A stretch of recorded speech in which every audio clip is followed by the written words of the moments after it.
berapa sebenarnya mukjizat yang dimiliki Rasul itu?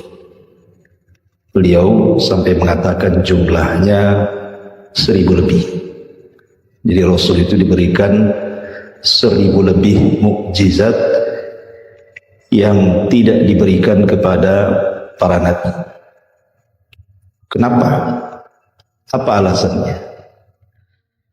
Karena di antara kekhususan Nabi Shallallahu Alaihi Wasallam yang tidak diberikan kepada para nabi adalah Nabi diutus kepada seluruh manusia. Beda dengan para nabi diutus kepada kaumnya saja. Ketika para nabi diutus kepada kaumnya, maka mukjizat yang diberikan pun akan disesuaikan dengan adat istiadat kaumnya. Contohnya mukjizat Nabi Musa. Adat istiadat kaumnya di zaman Nabi Musa, mereka suka mempelajari sihir. Sehingga mukjizat yang diberikan kepada Musa mirip-mirip sihir. Tapi bukan sihir dia mukjizat. Di antaranya tongkat bisa menjadi ular, kemudian tangan dimasukkan ke pesak jadi bercahaya gitu ya. Kemudian dipukulnya tongkat ke lautan jadi terbelah gitu ya. Ataupun contoh yang lain, mukjizat yang diberikan kepada Isa bin Maryam. Karena di zaman itu kan zaman kejayaan perobatan. Banyak ditemukan obat-obatan sehingga mampu menyembuhkan banyak penyakit. Maka di antara mukjizat Nabi Isa adalah menyembuhkan penyakit. Bahkan ada yang lebih hebat, bisa menghidupkan orang mati dengan izin Allah. Atau contoh mukjizat Nabi Saleh. Di zaman Nabi Saleh, orang suka mahat batu. Ya kan, dimasukkan mereka buat istana kan, karena mereka keturunan kaum Ad. Jadi orangnya kuat-kuat, gede-gede, mereka membuat istana-istana dari batu bukan untuk ditempati. Hanya kegemaran saja. Sehingga mukjizatnya pun ada mengait dengan batu. Minta dikeluarkan unta dari batu. Gitu ya. Lah, kalau Nabi SAW berbeda.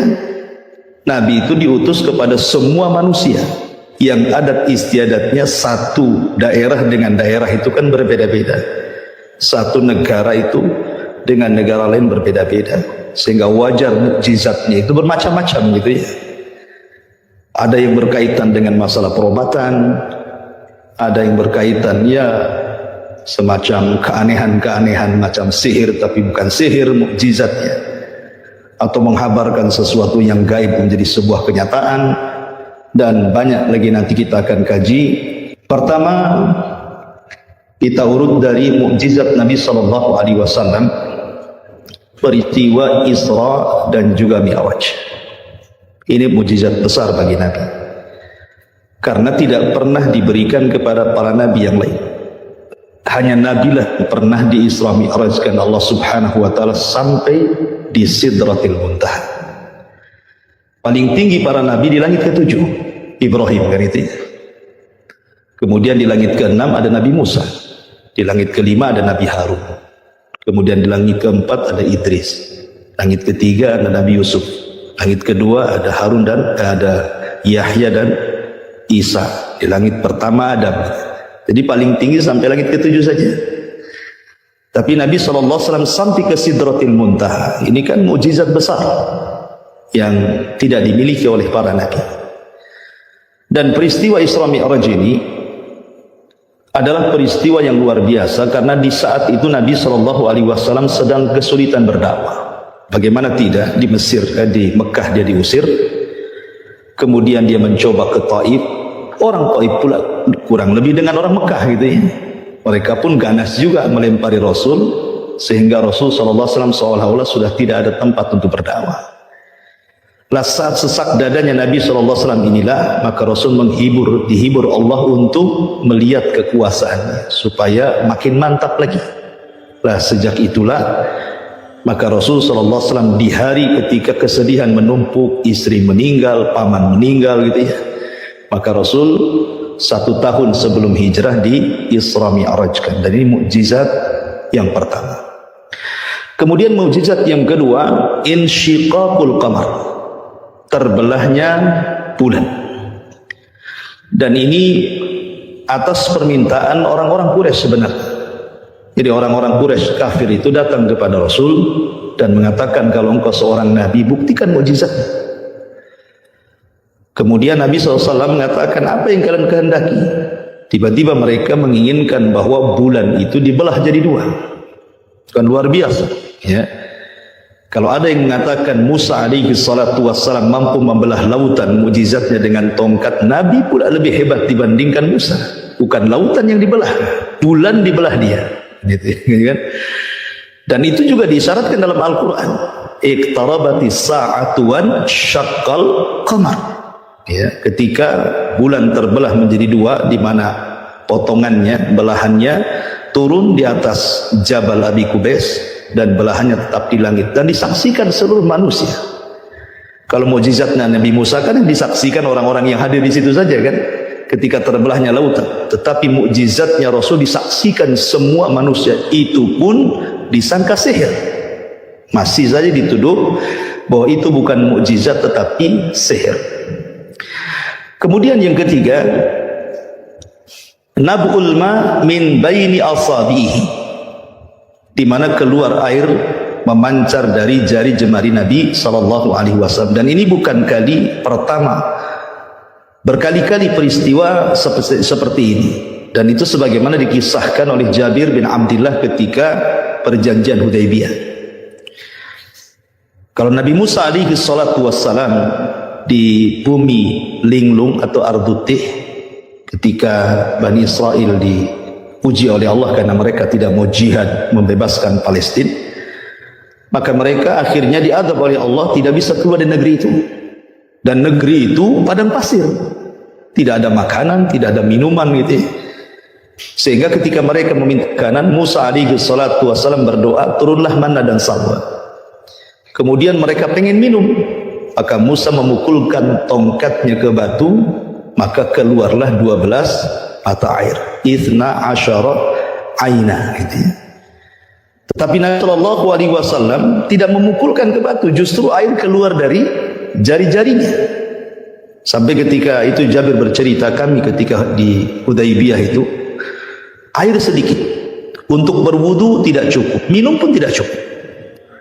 Akhirnya kemudian air yang tinggal satu bejana itu oleh Nabi Shallallahu Alaihi Wasallam dimasukkan jari-jarinya. Kemudian para sahabat wudu, orang sebanyak itu tidak habis-habis tuh airnya, keluar dari jari jemari Nabi Shallallahu Alaihi Wasallam. Dan ini juga salah satu mukjizat Nabi Shallallahu Alaihi Wasallam. Kemudian berikutnya Haninul Jada'i, di mana mimbar tempat Rasul yang biasa naik di situ tiba-tiba menangis. Jadi kisahnya begini, ada seorang sahabat namanya Tamim ibn Aus Ad-Dari. Tamim ibn Aus Ad-Dari ini yang pernah berjumpa dengan Dajjal, ya, di sebuah pulau ketika terdampar kapalnya, kemudian berjumpa dengan binatang yang berbulu, kemudian diarahkan, tiba-tiba ada orang yang dirantai, kemudian dialog ketakutan, akhirnya kemudian Tamim bin Aus Ad-Dari pun berusaha keluar dari pulau itu. Lah ketika itu kemudian dia pun beriman kepada Nabi Shallallahu Alaihi Wasallam. Lah Tamim ibn Aus Ad-Dari ini punya keahlian. Dia kan dulunya Nasrani, masuk Islam karena dia memang seorang pelaut.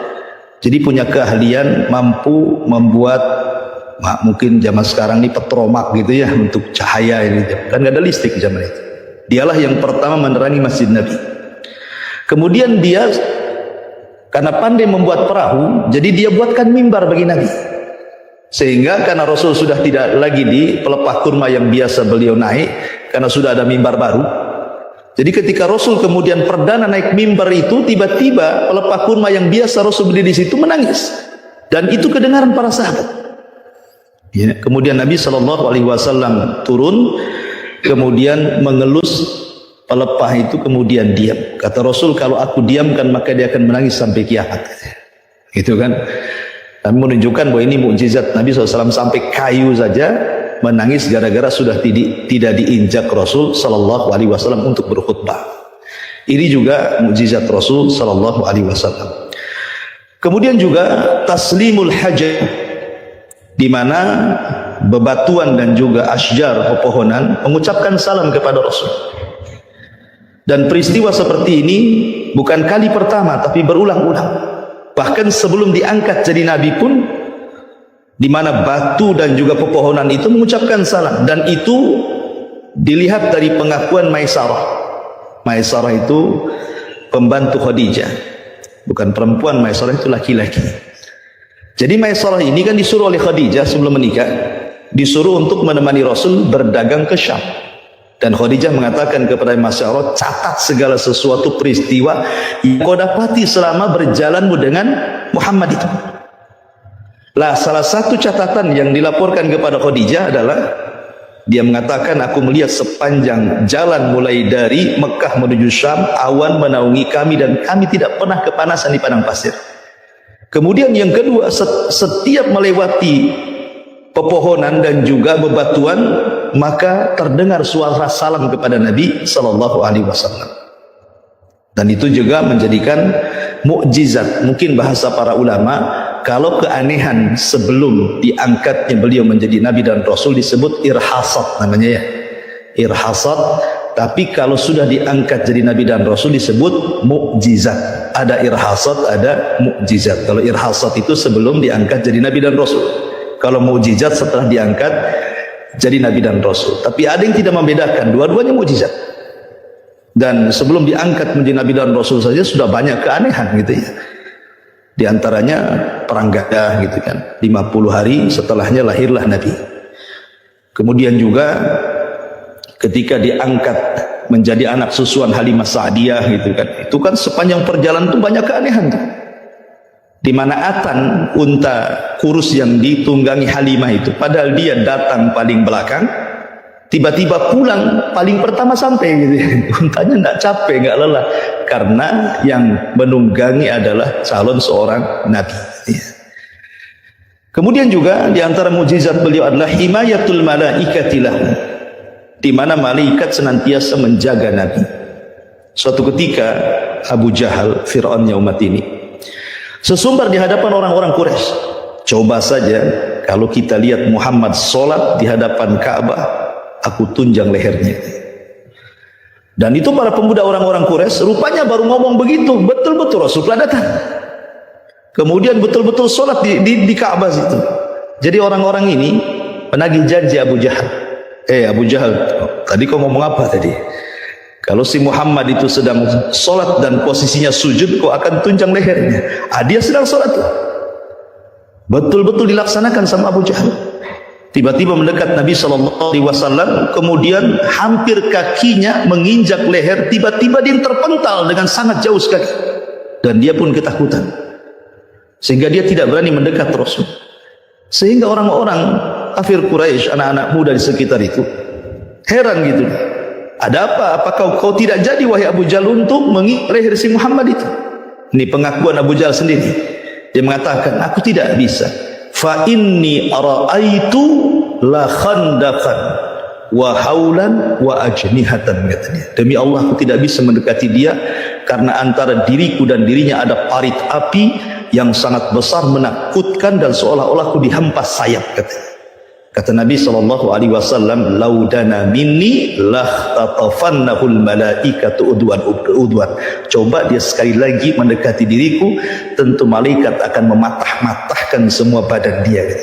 Dari sini turun ayat, ara'aita alladhi yanha 'abdan idza shalla, ara'aita in kana 'alal huda aw amara bittaqwa. Ya. Ini juga mukjizat Nabi SAW, penjagaan para malaikat. Kemudian juga di antara mukjizat Nabi SAW adalah sama'u li ahlil kubur. Rasul bisa mendengar atau diperdengarkan orang-orang yang diadab di kuburan. Jadi suatu ketika Rasul lewat, tiba-tiba kemudian ada dua kuburan itu, Nabi berhenti di situ. Sahabat heran gitu, ada apa? Rupanya Nabi SAW mengambil pelepah kurma yang masih basah, kemudian dibelah menjadi dua, kemudian ditancapkan satu di kuburan yang satunya di kuburan yang satunya. Kemudian Rasul menceritakan, tadi aku mendengar suara dua orang ini sedang diadab dan berteriak-teriak kesakitan. Maka kutancapkan pelepah ini, mudah-mudahan sebelum kering bisa meringankan azabnya, kata Rasul. Tetapi ini khususiah Nabi ya. Ini khususiah Nabi, jangan pula ditiru. Biar umpamanya nggak diadab, tanami pula pohon pisang di situ. Gitu. Kita kan nggak dengar orang yang dikubur diadab. Kalau antum mengikuti cara Nabi, antum suudon sama orang yang dikubur. Gitu ya. Jadi boleh jadi dia sedang mendapatkan nikmat kubur kan, ngapain antum tancap-tancap pohon pisang di situ. Artinya bahwa ini khususnya Nabi Shallallahu Alaihi Wasallam.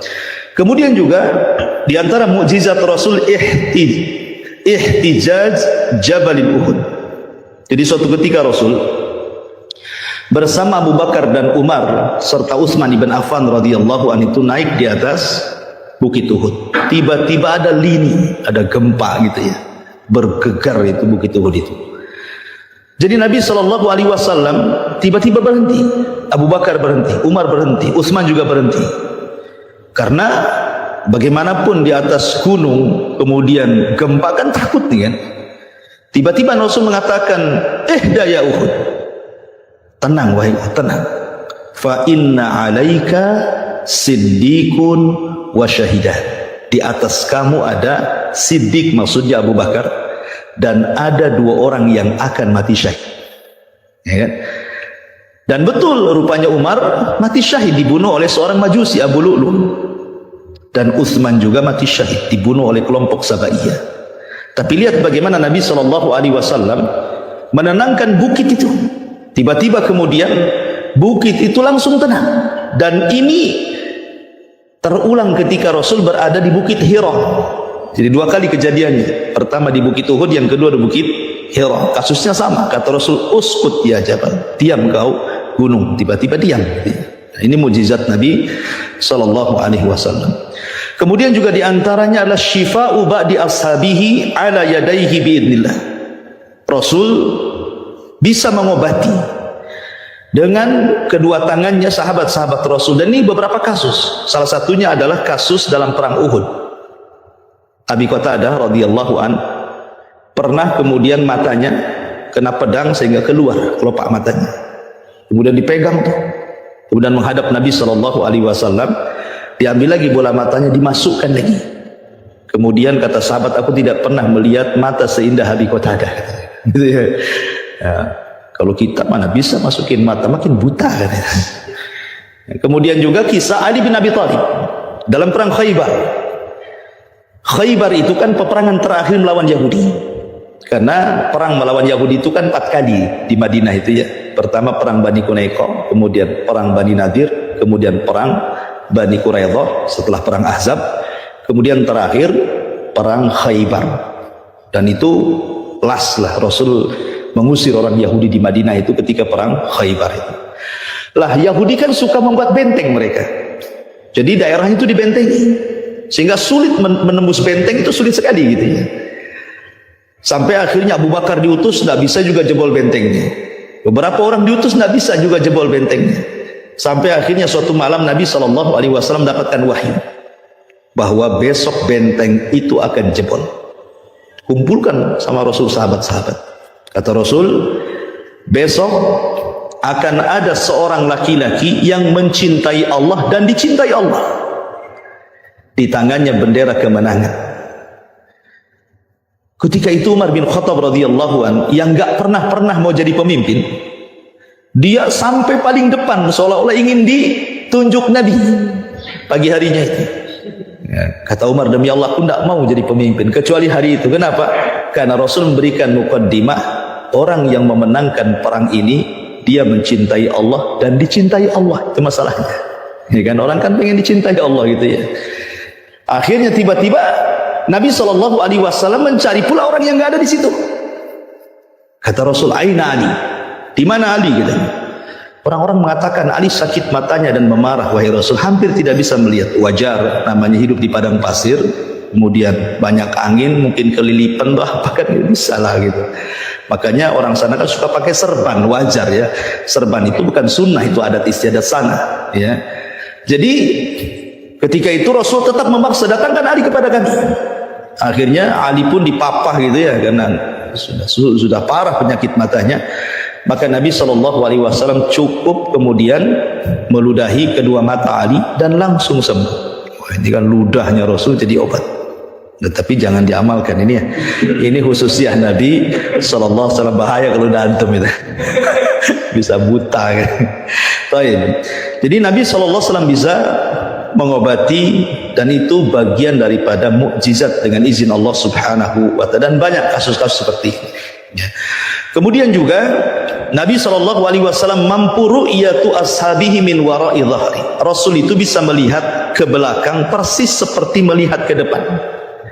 Jadi seolah-olah punya mata di belakangnya itu. Rasul bisa melihat ke belakang walaupun dia tidak menengok seperti kita. Seperti umpamanya kasus ketika Abi Bakrah.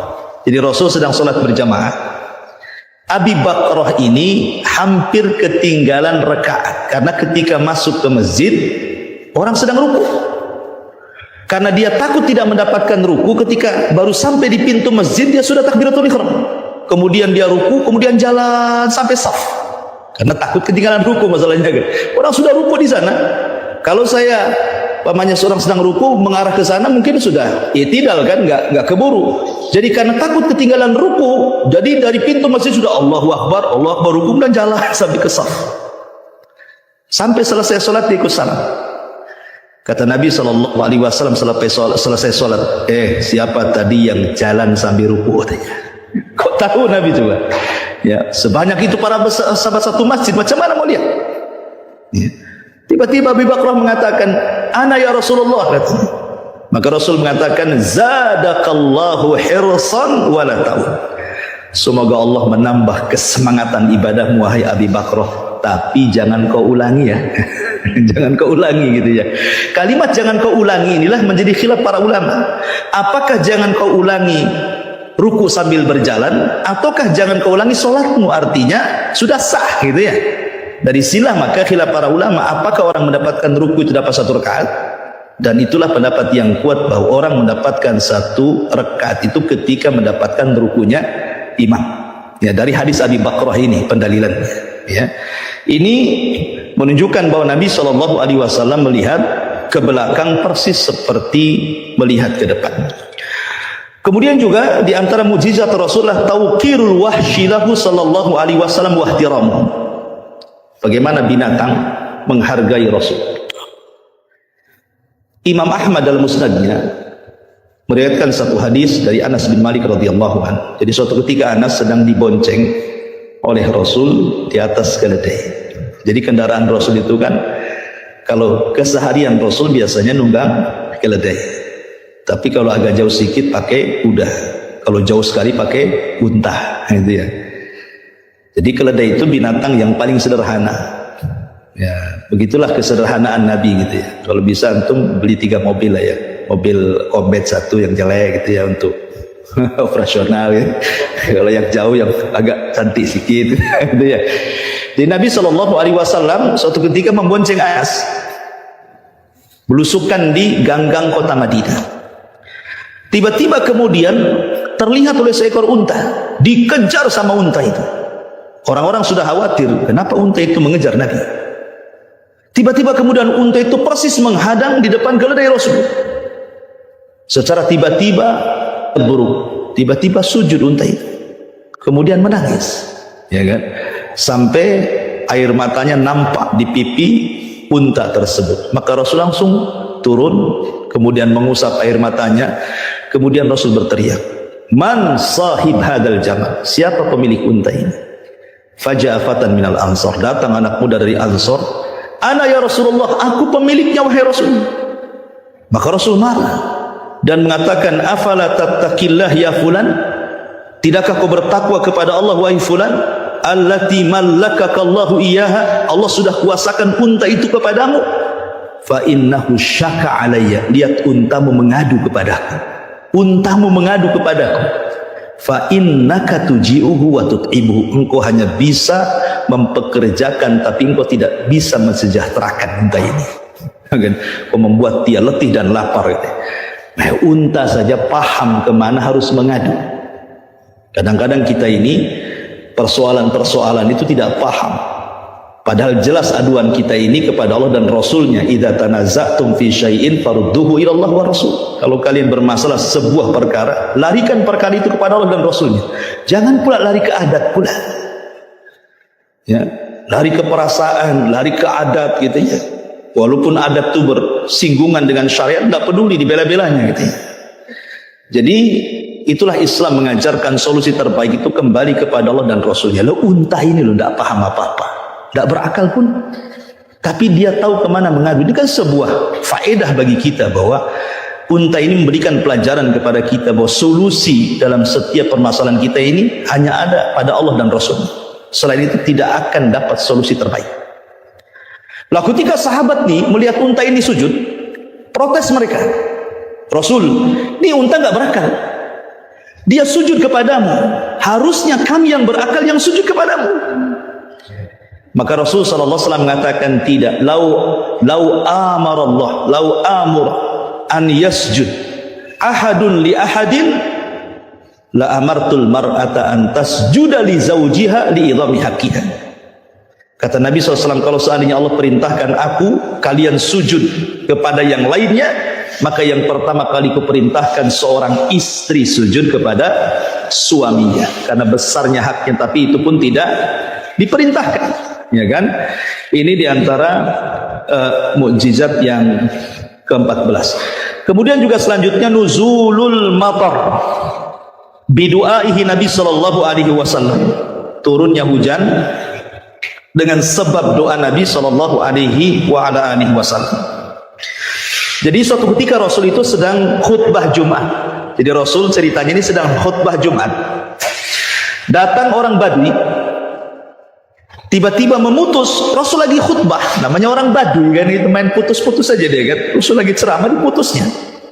Kemudian dia mengatakan, Rasul, desa kami kekeringan, jalan-jalan sudah pecah, ladang-ladang kering kelontang, tidak ada yang hidup dari tumbuhan, hewan-hewan hampir mati. Tolonglah berdoa kepada Allah agar hujan. Maka lagi khutbah itu Rasul langsung mengabulkannya tuh. Langsung Rasul kemudian mengangkat kedua tangan dan berdoa doa istisqa. Subhanallah. Belum lagi Rasul menurunkan tangannya, hujan sudah lebat. Dan hujan tidak berhenti sampai 1 minggu, sampai akhirnya banjirlah desa itu. Jadi Jumat depannya datang lagi Rasul, tolonglah berdoa kepada Allah, hentikanlah hujan itu. Kemarin minta hujan, sekarang minta dihentikan karena kebanjiran desanya. Maka Rasul sallallahu alaihi wasallam kemudian berdoa, Allahumma hawalaina wala alaina, Allahumma alal akam wal jibal wa nabati asyjari. Ya Allah, kalau bisa hujan ini kau alihkan ke bukit-bukit, ke gunung-gunung, ke tempat-tempat yang tumbuh-tumbuhan, pohon-pohonan di situ. Maka akhirnya hujan pun berpindah gitu ya. Dan ini juga salah satu mukjizat Nabi ini juga doa. Kalau hujan sudah nampak bahaya gitu kan, nampak banjir, doa-doa ini. Allahumma hawalaina wala alaina. Kemudian juga di antara mukjizat Nabi sallallahu alaihi wasallam, Nabi sallallahu alaihi wasallam pernah mencekik syaitan. Ya, jadi Rasul itu pernah mencekik setan. Jin ya, dari kalangan jin. Dan itu peristiwanya ketika sholat. Datang setan menggoda Nabi. Akhirnya oleh Rasul dicekik setan itu. Kata Rasul, aku merasakan dingin liurnya. Kok bisa setan tercipta dari api tapi kok liurnya dingin? Kan gitu ya. Ini menunjukkan bahwa yang pertama diciptakan dari api itu bukan turunannya. Sama dengan kita ya. Adam kan diciptakan dari tanah, turunannya kan nggak ada dari tanah gitu ya. Jadi sama juga, jin juga sama seperti itu. Kemudian Rasul hampir mengikat dia di tiang Masjid Nabawi. Tapi Rasul teringat dengan doa Sulaiman, di mana Nabiullah Sulaiman pernah berdoa agar jangan diberikan kekuasaan kepada siapapun kecuali dirinya. Ya kan? Tidak boleh ada orang yang diberikan kekuasaan seperti dirinya, kata Sulaiman. La yang bagi ahadan minal alam. Maka Rasul teringat dengan doa itu, maka itu pun tidak jadi mengikat. Padahal kata Rasul, kalau aku ikat setan itu, maka aku buat jadi dia mainan anak-anak, besoknya dilempari katanya. Tapi kemudian dilepas oleh Nabi Shallallahu Alaihi Wasallam. Dan ini mukjizat Rasul, bisa menangkap setan dan mencekiknya. Kalau kita mana bisa. Makanya kalau dulu ada orang yang jubah-jubahan nangkap-nangkap jin di rumah itu acting itu. Mana bisa ditangkap setan? Cemana pula nangkapnya? Ditangkap, dihadang, kayak main-main sinetron kan itu ya. Mana coba? Masukkan botol. Masalahnya botol itu bawahnya lubang, keluar lagi dari lubang. Jadi sebenarnya tidak mungkin. Makanya kata para ulama akidah, orang itu tidak bisa melihat jin kecuali punya jin. Kalau dia melihara jin, maka dia bisa melihat jin. Makanya jangan kemudian kita katakan anak kecil yang punya indera lebih dari 5 tuh, indera ke-6 ke-7 gitu ya, indigo gitu ya, itu bukan anak ajaib, itu anak kesurupan, itu harus diruqyah karena itu ada jinnya, ya kan. Kemudian juga diantara mukjizat Nabi Shallallahu Alaihi Wasallam adalah beliau pernah suatu ketika meramalkan kematian Umayyah ibn Khalaf. Jadi suatu ketika gitu, Nabi Shallallahu Alaihi Wasallam pernah mengatakan kepada Sa'ad bin Mu'adz. Sa'ad bin Mu'adz itu kan kawan dekatnya Umayyah bin Khalaf. Umayyah ibn Khalaf ini ya kalau di Quraisy itu ya sejajar dengan Abu Jahal, pembesar lah gitu ya. Lah jadi suatu ketika Sa'ad bin Mu'adz ini kan sudah masuk Islam. Sementara Sa'ad dengan Umayyah bin Khalaf ini kan berkawan di masa jahiliyah. Karena apabila Umayyah ini berdagang ke Syam atau ke Yaman mesti mampir di rumah Sa'ad bin Mu'adz. Dan Sa'ad bin Mu'adz itu pembesar kaum Aus. Dan Aus itu bagian daripada Ansor itu. Jadi suatu ketika Sa'ad bin Mu'adz di umroh, kemudian dia mampir ke rumahnya Umayyah. Dan Umayyah berjanji untuk menemani dia tawaf. Ketika tawaf berjumpa dengan Abu Jahal, dimakinya sama Abu Jahal, kalau engkau bukan kawannya Umayyah sudah kubunuh katanya. Oh, ini Sa'ad bin Mu'adz digertak gitu, bukan takut. Ya, dia pemimpin Aus. Coba saja kalau kau bunuh aku katanya, kalian semua yang dagang dari Mekah ke Syam ataupun ke kota Yaman tidak ada satupun yang selamat, baik harta atau jiwanya. Ditantang balik gitu ya. Akhirnya kemudian sebelum pulang Sa'ad ibn Mu'adz menyampaikan kepada Umayyah bahwa kau akan mati di luar haram. Itu Nabi yang ngomong gitu. Kau akan mati di luar haram hai Umayyah. Kau jangan keluar dari haram. Lah ketika peristiwa Badar, perang Badar, kan ketika itu kan yang menjadikan peristiwa Badar meletus itu kan karena kafilahnya Abi Sufyan yang pulang dari Syam membawa dagangan orang-orang Quraisy. Rasul ingin mengambil hak sebagaimana ketika muhajirin mereka hijrah dari Mekah ke Madinah, hartanya diambil, sekarang berbalik. Rasul mau mengambil harta mereka sebagai balasan karena mereka sudah mengambil harta mereka ketika hijrah. Akhirnya Abu Sufyan ini juga orang cerdas, ngirim mata-matanya. Dan dia ketahuan bahwa Rasul sedang mengarahkan pasukan. Maka dia segera mengirim satu penunggang kuda namanya Domdom. Bayangkan itu secepat kilat dia ke Mekah memberitahu Abu Jahal. Abu Jahal mempersiapkan pasukan besar sekitar 1000 pasukan lebih karena Rasul kan hanya membawa sekitar 314 orang saja gitu.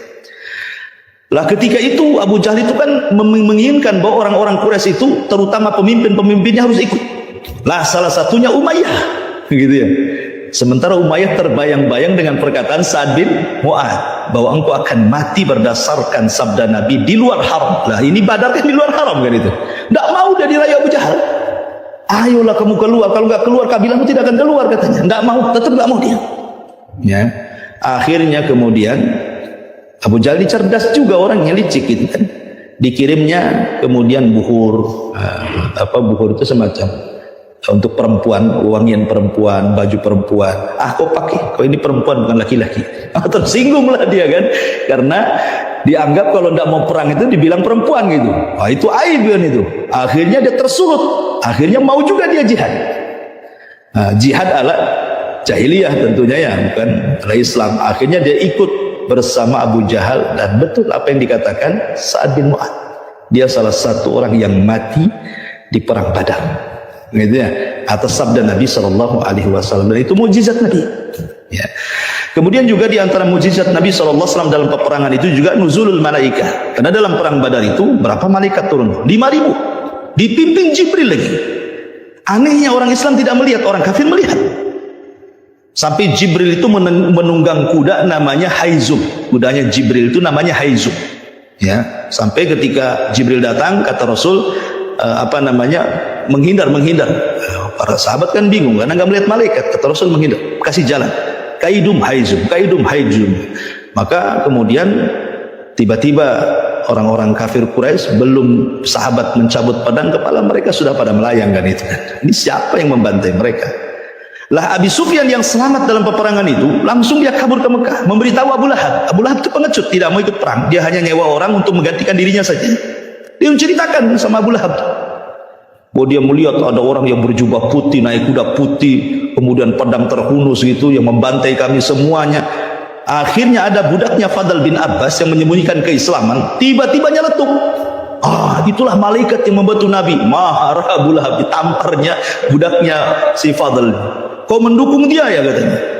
Pulang budaknya Fadl ini lapor sama istrinya Fadl. Marah istrinya Fadl ini karena dipukul budaknya Abu Jahal. Ambil ini kayu, dicarinya Abu Lahab, sudah ketemu, dipentung kepalanya sampai berdarah. Oh sudah menampar budak, wah sekarang kau pentung kepala. Sebab lukanya itulah meninggalnya Abu Lahab.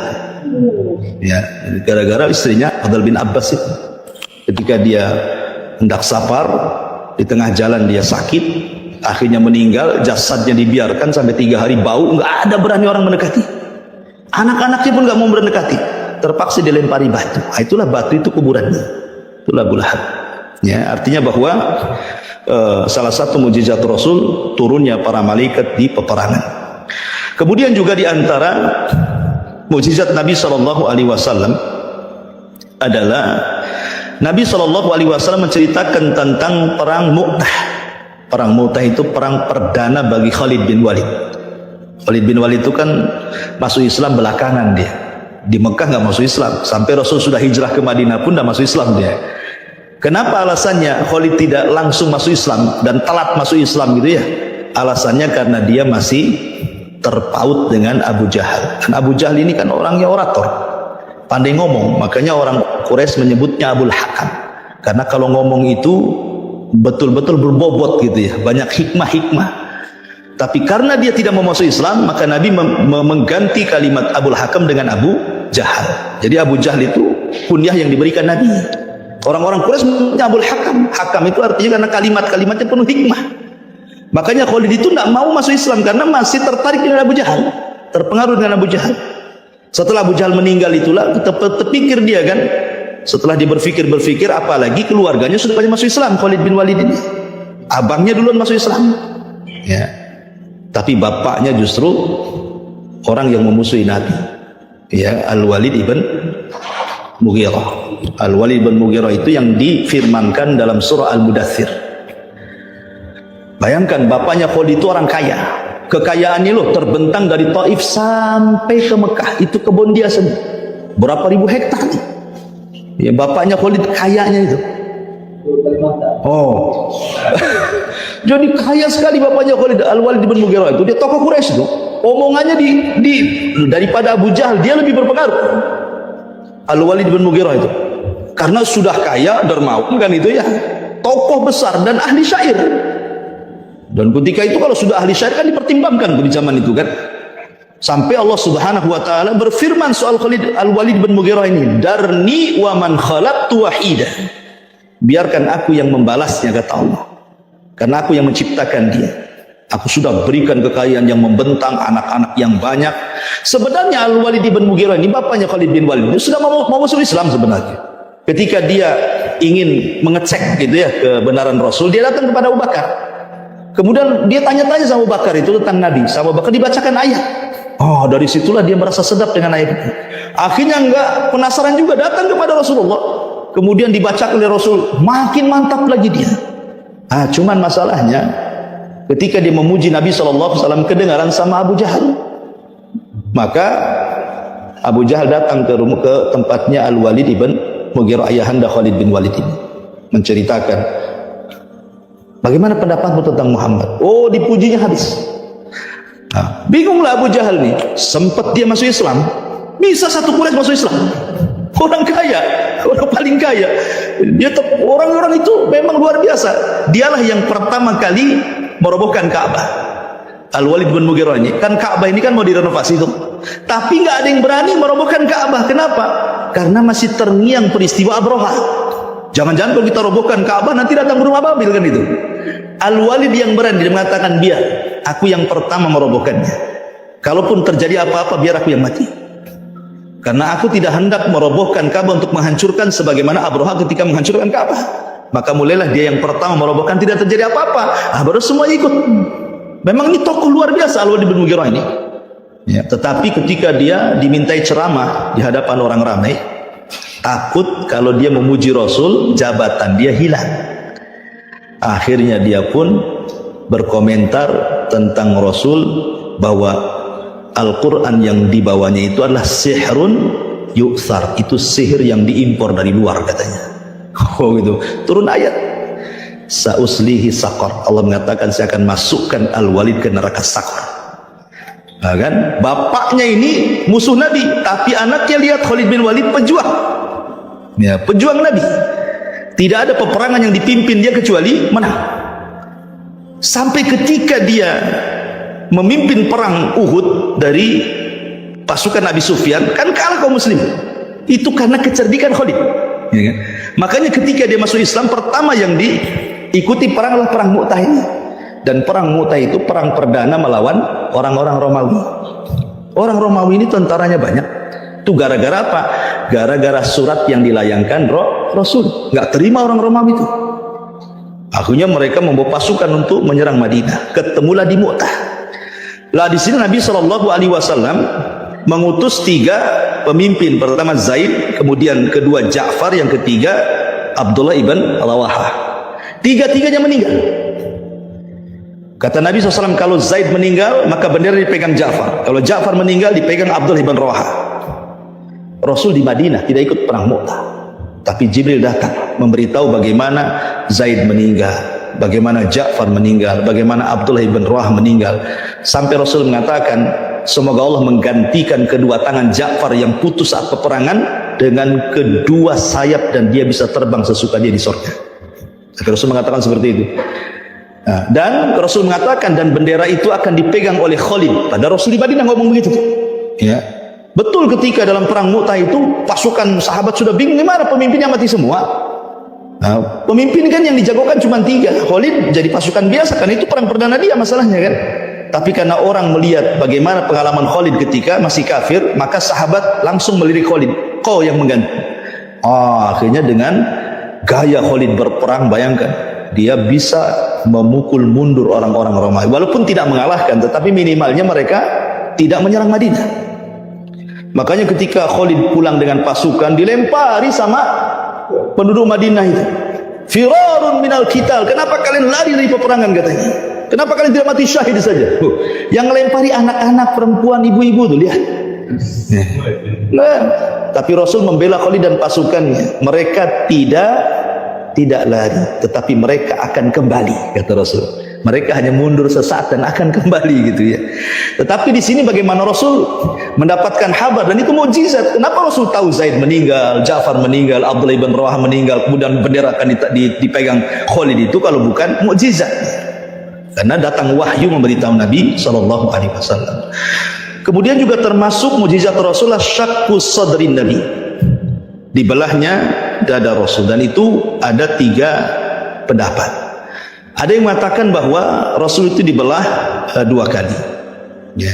Ada yang mengatakan 1 kali, ada yang mengatakan 3 kali, ya. Dan pendapat yang rajih wallahu alam, Rasul dibelah dadanya 2 kali itu, yang rajih 2 kali. Pertama saat usia 4 tahun di pangkuan Halimah Sa'diyah, dibelah dadanya oleh malaikat, diambil jantungnya, kemudian dicuci dengan air zam-zam, di bejana emas, kemudian dimasukkan dan dijahit kembali. Tentu ini medisnya malaikat, ya kan? Kalau medisnya orang matilah kan gitu ya. Kemudian ketika saat peristiwa Isra dan Mi'raj, sebelum dinaikkan, Rasul dibelah dada lagi. Pendapat yang 3 kali ketika saat diutus jadi nabi. Nah, tapi hadisnya lemah, ya. Maka cuma 2 yang sahih di belah dadanya Rasul, dan itu sebuah mukjizat. Bayangkan dikeluarkan jantungnya, dibersihkan, sampai ketika dimasukkan tidak ada penyakit hati. Itu kan luar biasa. Ya, kita ini hari-hari penyakit hati, entah hasad, entah sakit hati, entah dendam, entah sedih, macam-macam itu di hati kita ini ya. Ya, penyebabnya pun nggak jelas kadang tuh. Ya. Jadi ini mukjizat Nabi SAW dengan di belahnya dada Rasul. Kemudian juga di antara mukjizat Rasul, Nabi SAW pernah menghabarkan kepada seorang laki-laki yang mengaku Islam dan dia ikut terlibat dalam peperangan. Ada yang mengatakan dia seorang munafik, ya kan? Kata Rasul SAW, "Hadza min ahlin nar." Orang ini termasuk penduduk neraka. Terjadi peperangan.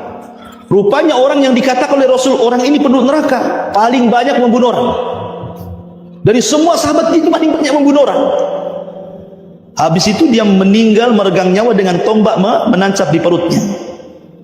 Kemudian sahabat heran, kenapa Rasul mengatakan dia penduduk neraka sementara di tangan dia orang-orang musyrik sudah banyak yang mati. Justru dia yang berjasa kan gitu. Tapi Rasul mengatakan tidak, dia penduduk neraka. Kemudian ternyata orang ini ketika tombak di perutnya dia tidak sabar, kemudian dia pun menancapkan dengan cara bunuh diri karena tidak tahan sakit, malah ditancapkan sekali supaya cepat mati. Berarti dia tidak mati syahid tapi mati bunuh diri. Dari sini maka ini juga penghabaran seperti ini bentuk mukjizat Nabi SAW. Kemudian juga di antara mukjizat Nabi SAW adalah Rasul pernah menghabarkan tentang sosok laki-laki. Rasul tidak pernah melihat. Namanya Uwais ibn Amir al-Qarani. Kata Rasul, siapa di antara kalian yang berjumpa dengan Uwais ibn Amir al-Qarani, mintalah doanya. Karena orang ini lau aqsama 'ala Allah la abarra. Kalau dia sudah bersumpah kepada Allah, doa apa saja dikabulkan. Rasul tidak pernah berjumpa dengan Uwais. Uwais pun tidak berjumpa dengan Nabi. Padahal hidup satu zaman. Dan Uwais itu orang Yaman. Rasul tinggal di Madinah.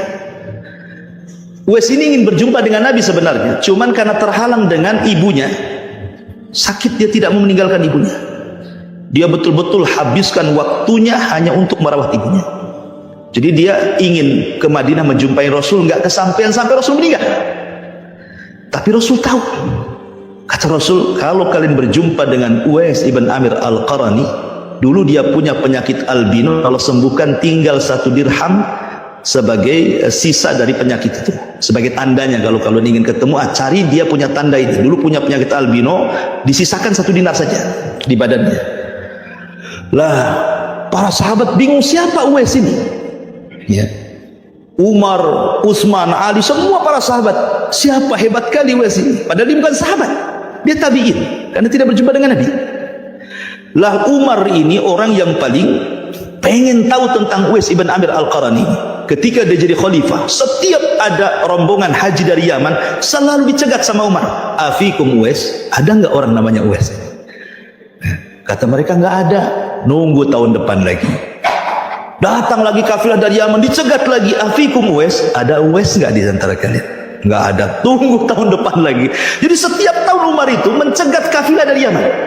Sampai suatu ketika mereka mengatakan, ya ada orang namanya Uwais. Karena ketika itu ibunya sudah meninggal, tinggal dia bisa haji. Ya. Kata Umar, di mana? Maka kata rombongan ini, Uwais awalnya dari Yaman bersama kami, tapi karena dia tidak punya apa-apa, maka dia pun kemudian sementara waktu dia bekerja kepada seorang kaya yang banyak ternaknya, dia merawat mungkin beberapa hari untuk mengumpulkan biaya supaya bisa makan ketika haji. Kata Umar, di mana tempatnya? Mereka menyebut tempatnya. Umar membawa Ali bin Abi Thalib, dicarinya ke tempat itu, rupanya ada orang sedang sholat. Ya. Kemudian diperhatikan oleh Umar bin Khattab dan dicocokkan dengan ciri-ciri yang disabdakan Rasul. Setelah nampak, kayaknya betul nih Uwais. Kemudian mengatakan, apakah engkau Uwais? Kata Uwais, tidak, saya Abdullah, saya hamba Allah. Kata Umar, semua orang itu Abdullah, hamba Allah. Ya. Saya ingin tahu nama yang diberikan ibumu kepadamu. Akhirnya dia ngaku, saya adalah Uwais. Siapa bapakmu? Abdullah. Semua bapak Abdullah katanya. Saya ingin nama bapak yang diberikan nenekmu kepada bapakmu. Nah, baru dia ngaku namanya Amir. Engkau Uwais ibn Amir al-Qarani. Kemudian dibuka bajunya, ada bekas penyakit albino yang disisakan 1 dinar itu. Langsung dipeluknya Umar dan mengatakan, ya Uwais, Nabi bersabda begini. Aku minta doa. Doanya cuma satu, mintalah kepada Allah agar Allah mengampuni dosa. Itu saja permintaan Umar itu. Coba bayangkan, ya, kalau kita datang kepada Uwais, tolonglah doakan saya kaya, bisa beli mobil, cepat kawin, kan itu ya. Gitu ya. Jadi kan gitu. Kalau Umar hanya minta aja doanya Uwais itu supaya diampuni. Tapi Uwais mengatakan, enggak, kau lebih utama daripada diri. Kau seorang sahabat Amirul Mukminin gitu. Tetapi akhirnya pun dia mendoakan, tetapi Uwais mengatakan, jangan pernah cerita kepada siapa-siapa, cukuplah engkau saja wahai Amirul Mukminin. Habis itu Uwais ditanya, engkau hendak kemana wahai Uwais? Dia mengatakan, aku ingin jihad ke Syam. Maka dikabulkan oleh Umar, diberangkatkan dia ke Syam dan ikut berjihad membuka Persia di sana. Ya, intinya bahwa Rasul menghabarkan tentang Uwais kan. Nah ini kan mukjizat. Rasul tidak pernah berjumpa kok. Tapi Rasul menghabarkan tentang Uwais dan mukjizat Nabi SAW. Kemudian juga di antara mukjizat Nabi SAW adalah Nabi SAW pernah menggendong Hasan dan Husain, cucu Nabi. Anak Rasul itu tidak, maksudnya anak laki-laki Rasul kan meninggal dunia semuanya. Kenapa Nabi tidak boleh punya anak laki-laki hidup? Ya, ada beberapa alasan. Karena kenapa Qasim meninggal di usia 2 tahun? Kemudian Qasim ini kan lahir sebelum Rasul diangkat jadi Nabi. Dan itu anak pertama. Ya, di usia 2 tahun dia meninggal. Kemudian setelah meninggal Rasul langsung punya 4 anak sekaligus, semua perempuan berturut-turut. Ya, Zainab lahir, habis itu Ruqayyah lahir, Ummu Kulsum lahir, Fatimah lahir. Nah, kemudian habis itu punya anak laki-laki lagi setelah diutus jadi Nabi. Namanya Abdullah. Makanya oleh Rasul kemudian dijuluki At-Tayyib atau At-Tahir. Ya, orang baik karena diutus setelah jadi Nabi kan. Tapi sayang, belum genap 2 tahun disusui, meninggal. Sedih Khadijah. Sebab itulah kemudian Rasul sedih, makanya kemudian Khadijah mengambil anak angkat namanya Zaid ibn Harithah untuk mengobati Rasul juga kan, karena anak laki-lakinya meninggal semua. Maka dicarikan budak namanya Zaid ibn Harithah, diangkatlah jadi anak angkat sebagai ganti daripada putra-putra beliau yang meninggal itu. Kemudian di akhir hidup Rasul Allah takdirkan punya anak lagi, tapi bukan dari Khadijah. Khadijah sudah meninggal kan itu ya. Ini kan sudah hijrah dan itu di akhir-akhir kehidupan beliau, dari Maria budaknya yang dihadiahi oleh Muqawqis Raja Mesir kepada Nabi, namanya Maria Qibtiyah. Digauli Rasul punya anak namanya Ibrahim. Baru setahun 6 bulan meninggal juga Ibrahim. Pertanyaannya, kenapa anak-anak laki-laki Nabi harus meninggal semua? Kata para ulama, sebab kebiasaan para Nabi itu, kalau punya anak hidup sampai besar pasti akan mewarisi para jadi Nabi. Pasti jadi pewaris Nabi. Ibrahim punya anak Ishak jadi Nabi. Punya anak Ismail jadi Nabi. Ishak punya anak Ayub jadi Nabi. Ayub punya anak Yusuf jadi Nabi. Kan itu ya. Zakaria punya anak Yahya jadi Nabi. Nabi Daud punya anak Sulaiman jadi Nabi. Seandainya anak Rasul hidup sampai dewasa jadi Nabi, sementara tidak ada Nabi setelah Nabi. Rasul yang mengatakan, la Nabi ya ba'di, tidak ada Nabi sepeninggal. Dan Allah mengatakan khataman nabiyyin, penutup para Nabi. Kalau Nabi sudah ditutup Rasul, berarti tidak akan diwarisi. Makanya tidak ada yang hidup anak-anaknya, karena kenabian itu dari jalur laki-laki. Ya, Hasan dan Husain ini jadi jalur perempuan kan, Fatimah. Makanya tidak jadi Nabi, karena kenabian itu dari jalur laki-laki semuanya. Makanya kemudian Hasan dan Husain ya tidak jadi Nabi, ya cucu Nabi saja. Kemudian alasan yang kedua, kata para ulama, kalau seandainya anak Nabi ada yang sampai dewasa gitu, maka akan terjadi pengkultusan. Ya kan? Sekarang aja keturunan Nabi banyak yang dikultuskan, ya kan? Habaib-habaib itu ya. Ya, kadang-kadang terlalu orang mengkultuskan gitu ya. Padahal yang membedakan orang dan kemuliaan itu adalah takwa. Takwa seseorang kepada Allah Azza wa Jalla.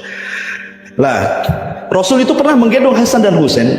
Kemudian Hasan dan Husain ini salah satu dari 2 cucuku ini, kata Rasul, akan ada yang mendamaikan kekuatan kaum muslimin yang sedang berhadapan-hadapan dan siap bunuh-bunuhan katanya. Rupanya betul, di saat Khalifah Abu Bakar sudah nggak ada, Umar sudah nggak ada, Utsman meninggal, di sini mulai cekcok. Ada fitnah perang antara kaum muslimin, kubu Muawiyah dan kubu Ali. Ketika Ali meninggal, tahtanya jatuh ke tangan Hasan. Hasan lebih banyak dukungannya dibandingkan bapaknya. Kalau dia mau menyerang Muawiyah, menang. Tetapi Hasan tidak mau. Dia ingin berdamai. Dia serahkan kekuasaannya kepada Muawiyah. Dia tidak menjadi khalifah. Hanya 6 bulan saja dia mimpin. Dan ketika itu disebut Amul Jamaah. Dan betullah sabda Nabi, di antara 2 cucuku ada yang mendamaikan. Kalau Hasan ketika itu terhasut, tidak boleh menyerahkan, perang tuh. Bisa bunuh-bunuhan tuh. Hasan sudah banyak orang-orang Kufah dukung kan dibandingkan di masa itu. Tetapi Hasan tidak mau, sudah tahu ini akan banyak korban. Sudahlah, akhirnya persis seperti sabda Rasul, khilafah kenabian itu 30 tahun. Ditutup dengan 6 bulan, kekhilafan Hasan genap 30 tahun. Setelah itu tidak ada khilafah nubuah, yang ada mulkun wa rahmah. Kerajaan tetapi diliputi rahmat. Nah, raja pertama inilah Muawiyah bin Abi Sufyan. Sampai kapan? Sampai tumbangnya, sampai mulkun wa rahmah itu, sampai mulai dari Muawiyah bin Abi Sufyan sampai runtuhnya Turki Utsmani. Itu masih khilafah, masih berdasarkan hukum Islam. Walaupun banyak kezaliman, tetapi masih menerapkan hukum Islam, ya kan? Baru setelah khilafahnya Utsman, baru sudah kekuasaannya sudah banyak kezaliman, diktator dan begitu seterusnya. Dan nanti di akhir zaman lah khilafah nubuah itu akan muncul ketika munculnya Imam Mahdi. Tapi yang jelas bahwa di sini Rasul mengatakan kepada 2 cucunya ini menjadi sebuah kenyataan, dan ini mujizat. Ya, mujizat yang Allah Subhanahu wa taala berikan kepada Nabi sallallahu alaihi wasallam. Kemudian juga Rasul memprediksi dengan wahyu tentunya kematian Utsman. Ya, Utsman bin Affan itu kan sudah diprediksi sama Nabi. Ketika Abu Bakar masuk, kata Rasul, habarkan kepada Abu Bakar dia di sorga. Umar masuk, kata Rasul, habarkan kepada Umar dia di sorga. Utsman masuk, kata Rasul, habarkan dia di sorga. Tetapi ada tetapinya. Fa absyirhu bil jannah ala balwa tusibu, kata Rasul. Kabar gembirakan kepada Utsman, dia akan masuk surga, tapi dia akan mendapatkan masalah besar, kata Rasul gitu ya. Akan dapat musibah besar dia. Ya. Dan Allah sudah memberikan baju kekhilafahan, kalau ada yang merebut jangan kau lepaskan, kata Rasul. Kan betul. Ketika itu datang orang-orang Sabaiyah meminta agar Utsman turun atau mati. Tapi dia teringat dengan sabda Rasul, engkau akan diberikan baju kekhilafan, kalau ada yang mencabut jangan kau lepas walaupun sampai mati. Akhirnya meninggal Utsman karena mempertahankan selaku pemimpin, dan itu kebijakan Utsman. Seandainya Utsman bin Affan ketika itu melepas kepemimpinan, maka kepemimpinan akan menjadi mainan. Asli setiap ada orang meminta turun-turun, kan ribut sebuah negara kalau seperti ini, ya kan? Tapi Utsman tidak, dan itu kaidah ahli sunnah gitu ya, seperti itu, mempertahankan pemerintahan gitu ya. Kemudian di antara mukjizat Nabi SAW juga adalah Nabi SAW menghabarkan tentang kematian Ammar bin Yasir. Ammar bin Yasir. Jadi ketika Rasul sampai di Madinah sedang membuat Masjid Nabawi, kan gotong royong gitu ya, ngangkat batu satu. Lah Ammar bin Yasir ini bukan satu batu yang diangkat. Kalau orang itu satu batu, dia 3 batu dia diangkat, karena kuat Ammar itu fisiknya, Ammar bin Yasir itu. Maka Rasul mengatakan kepada Ammar bin Yasir, ya Ammar, dipujinya habis, tapi di ujung-ujungnya Rasul mengatakan, sataqtulu kafiatun bagi, hei Ammar, nanti ku akan dibunuh para pemberontak. Gitu. Rupanya betul, ketika terjadi perang antara Muawiyah dengan Ali, Ammar meninggal dalam perang Siffin. Dan Ammar di kubu siapa? Di kubu Ali. Menunjukkan pemberontaknya siapa? Muawiyah. Ya. Tetapi di sini walaupun Muawiyah dianggap pemberontak, tetapi kita tidak bisa mencela Muawiyah, karena Muawiyah sahabat Nabi. Muawiyah penulis wahyu Nabi. Dia melakukan seperti itu karena ijtihad. Seorang mujtahid apabila berijtihad salah tetap dapat pahala. Ya, kalau kita betul saja salah, apalagi salah kan gitu ya. Karena kita bukan seorang mujtahid. Ya, jangan coba-coba berijtihad. Ya. Kemudian Juga Nabi SAW menghabarkan tentang Handalah. Handalah itu yang meninggal dalam perang belum mandi junub. Jadi habis menggauli istrinya, tiba-tiba datang panggilan jihad. Ya khailallah irkabu, hei kuda-kuda Allah, bersiaplah perang. Belum sempat mandi junub, udah baris. Akhirnya mati dalam peperangan, mati syahid. Kata Rasul, Handalah ghasilul malaikat. Dia jasadnya sedang dimandi besarkan para malaikat. Maka disebut ghasilul malaikat. Luar biasa. Dan itu mukjizat Rasul, mampu menghabarkan perkara-perkara yang gaib. Kemudian juga di antara mukjizat Nabi SAW adalah tentang kisah Khabbab bin Arat. Khabbab ibn Arat. Jadi Khabbab bin Arat itu kan dibeli oleh tuannya karena dia seorang pandai besi. Tuannya itu punya bengkel pembuatan senjata. Akhirnya nyari budak, dapatlah Khabbab di pasar Ukat itu. Karena dilihatnya Khabbab ini orangnya kebal, kekar gitu ya, bisalah untuk bekerja di pandai besi. Dibeli, ya. Jadi ketika dia jadi pandai besi, bekerja kepada tuannya, Allah takdirkan Khabbab ini tertarik masuk Islam. Ketahuan sama tuannya, setiap hari disiksa dengan cara apa? Dibakarkan besi, kemudian disundut semua badannya, tidak ada satupun badan tersisa kecuali ada sudutan besi. Khabbab bin Arat akhirnya nggak tahan karena hari-hari disundut besi, kayak kita disundut rokok gitu ya, kan panas sekali. Hari-hari seperti itu, siapa yang tahan? Akhirnya dia datang kepada Rasulullah. Rasul sedang bersandar di kiswah Ka'bah. Kemudian dia mengatakan, ya Rasulullah, ala taralana, tidak kau iba melihat kami? Kata Nabi SAW, ada apa wahai Khabbab? Maka Khabbab mengatakan, ya Rasulullah, ala tad'u lana, ala tastaghfir lana. Rasul berdoalah kepada Allah agar Allah menyegerakan kemenangan bagi kita. Saya sudah lelah, sudah capek seperti ini. Tapi Rasul mengatakan, ya Khabbab, diingatkan tentang umat dulu, kata Rasul. Dulu loh ada orang dikubur hidup-hidup, mereka tidak meninggalkan keimanan. Ada yang digergaji badannya jadi dua seperti Ashabul Ukhdud itu, kisah Ashabul Ukhdud itu kan. Tidak meninggalkan agamanya, ada di sisi dengan sir besi sampai tulang dengan dagingnya terpisah pun mereka kokoh dengan keimanan mereka. Ya Khabbab, kau tergesa-gesa, nanti loh akan ada kemenangan. Sampai orang berjalan dari Son'a ke Hadral Maut tidak takut kecuali kepada Allah. Ya, sampai diucapkan seperti itu, dan betul menjadi sebuah kenyataan. Hadral Maut, Son'a itu kan kinayah daripada negeri Yaman. Negeri Yaman semua Islam. Ya, dan itu menunjukkan bahwa mukjizat Nabi SAW, kemenangan itu sudah terjadi, bukan hanya di Yaman saja, sampai ke Syam itu menyebar sampai ke sini. Bahkan Rasul pernah diperlihatkan ujung timur, ujung barat, selatan dan utara kan. Dan itu menunjukkan bahwa Islam akan sampai ke ujung-ujung itu. Dan sekarang sudah menjadi kenyataan, di semua benua ada Islam sampai ke sini Islam, ya kan. Kemudian juga di antara mukjizat Nabi SAW, Rasul itu pernah mengatakan kepada sahabat tentang lalat, ya kan? Rasul mengatakan apa? Idza dakhalat dubabu fi ina'i ahadikum, apabila seekor lalat masuk nyemplung di sini nih, di minuman salah seorang di antara kalian, kata Rasul, falyagmisu, celupkan dalam-dalam, ambil, buang, minum. Nah, kata Rasul gitu ya.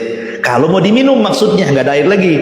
Kalau nggak suka ya dibuang saja. Artinya kalau nggak ada air lagi, cuman itu saja, tiba-tiba ada lalat dan kita masih butuh dengan air itu, jangan langsung dibuang, lalat celupkan dulu, kata Rasul. Kenapa? Karena di satu sayap terdapat penyakit dan di satunya ada penawarnya. Sebagian orang meneliti, pihak kedokteran, ahli-ahli kesehatan, dan terbongkar memang betul-betul ada. Jadi penawar racun lalat itu ada di situ juga. Ya memang Allah itu terkadang maha adil kan. Terkadang kita makan durian rupanya obatnya di kulit durian kan itu ya.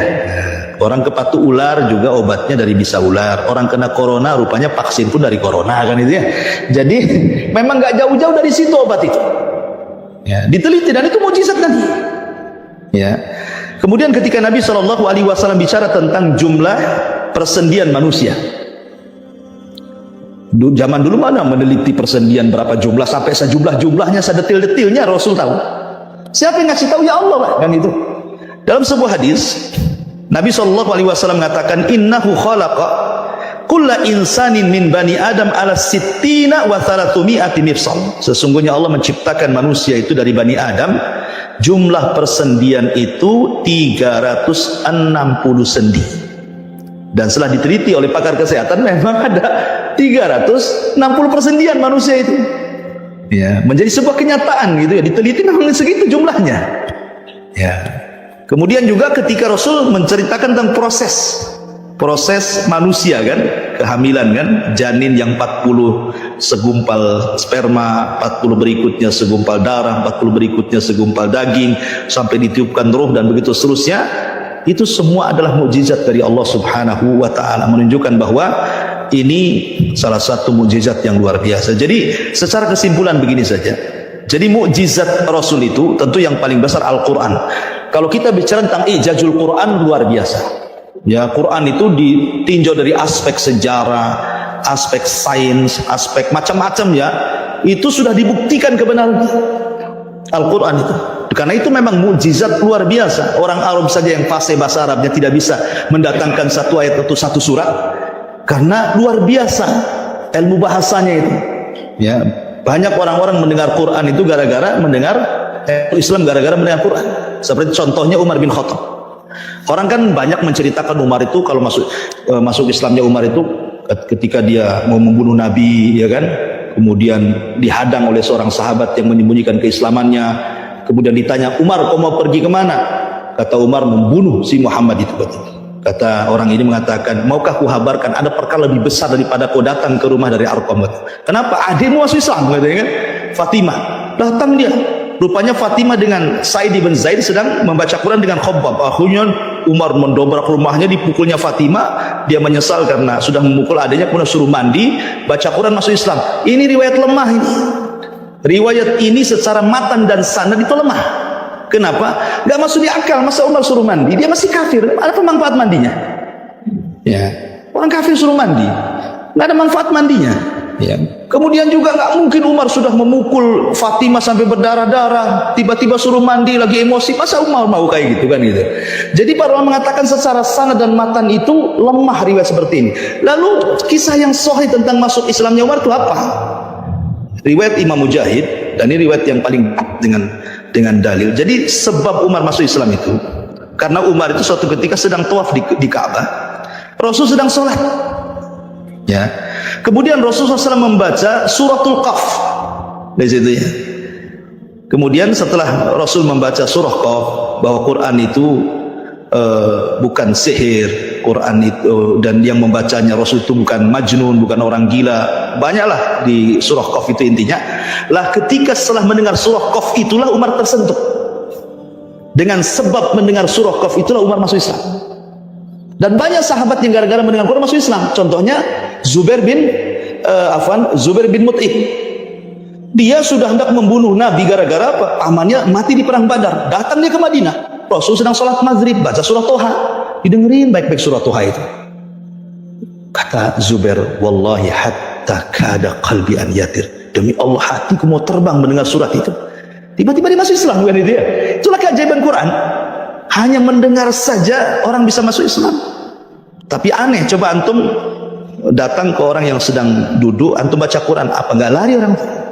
Itu salah tempat baca Quran di sini. Bukannya masuk gitu ya. Rupanya bukan setan aja yang lari, orang pun dibacakan Quran lari rupanya. Ya. Jadi dari sini ikhwatul fillah bahwa Quran itu keajaiban luar biasa. Jadi mukjizat Rasul itu ada yang sudah terjadi dan tidak mungkin berlalu, seperti terbelahnya bulan tadi ya. Ada yang terus berlangsung sampai kiamat seperti Al-Quran. Ada yang belum terjadi, contohnya seperti Rasul menghabarkan tentang tanda-tanda kiamat, munculnya Dajjal, turunnya Isa, adanya Yajuj dan Ma'juj, dan begitu seterusnya sampai adanya api yang menggiring manusia ke negeri Syam. Itu inti daripada mukjizat. Yang jelas Imam Ibnul Qayyim sampai menjumlah mukjizat Rasul itu 1000 lebih. Luar biasa kan mukjizat Rasul.